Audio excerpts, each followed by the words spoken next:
Nope, it was not a dream. Millions of Michigan fans waking up this morning with smiles on their faces after the Wolverines beat Washington last night in a dominant fashion to win the school's 12th national title, but first since 1997. Team is back in the Great Lakes State. Saturday night, there will be a celebration at Chrysler Arena, but for now, Joel Sebastianelli takes a look back at a Monday night that will never be forgotten by the Maize and Blue.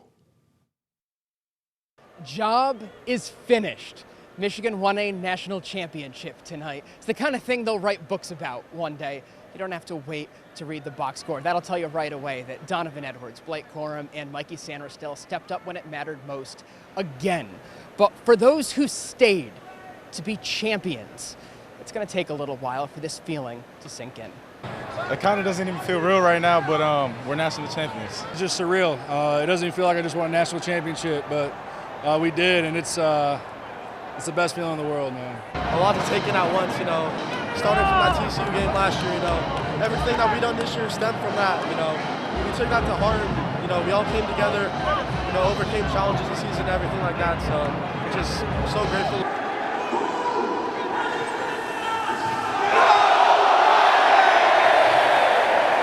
Performances tonight and over careers locked into Michigan lore. 303 rushing yards, most as a team in a CFP championship game.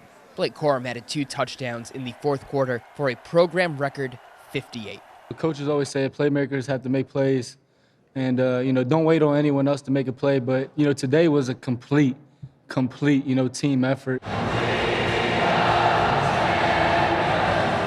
Corum was named offensive MVP, but with 104 yards and 2 scores of his own, Donovan Edwards cemented his status as an all-time big game performer. Something he needed to prove to himself. I was so excited for Donovan because I just felt like he needed that, right? He needed it. He's back. He's back. I was back. I found myself early in the year stressing, right? Like, first game, okay, cool, whatever. Second game, ugh.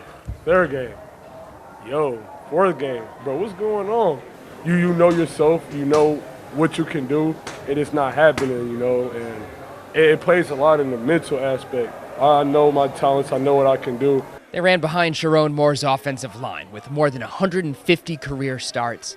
Passed over for the Joe Moore Award for the nation's best line in favor of Washington. Our kids played with a little edge. They're kind of mad about that trophy that the other team got, so they wanted to prove something to themselves that they're still who they were, and they did. You seen, I went down, people were questioning how we were going to be. We dominated up front the last 2-3 games. I mean, it means everything. Even our young guys, we've established a blueprint, and now it's up to them to just go do what we've been doing. Go be great. The man who came back to Ann Arbor, hailed as a savior, delivered the Wolverines to the promised land. My dad, Jack Harbaugh, won a national championship, and my brother won a Super Bowl. So I can now sit at the big person's table in the family. They won't keep me over there on the little table anymore. The turnaround that Coach Harbaugh was able to do for this program, we all trusted, we all believed. Whether coach stays or leaves, his expectation for whoever steps up after him is to, love your players like they're sons of your own. When they throw dirt over top of me, if somebody who's eulogizing me who was on this team or one of my teammates, they would simply say, he was a Michigan man, that would mean everything.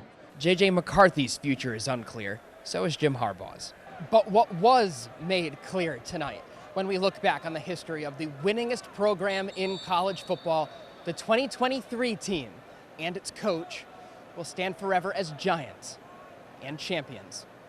At the national championship in Houston, Joel Sebastianelli, BCSN.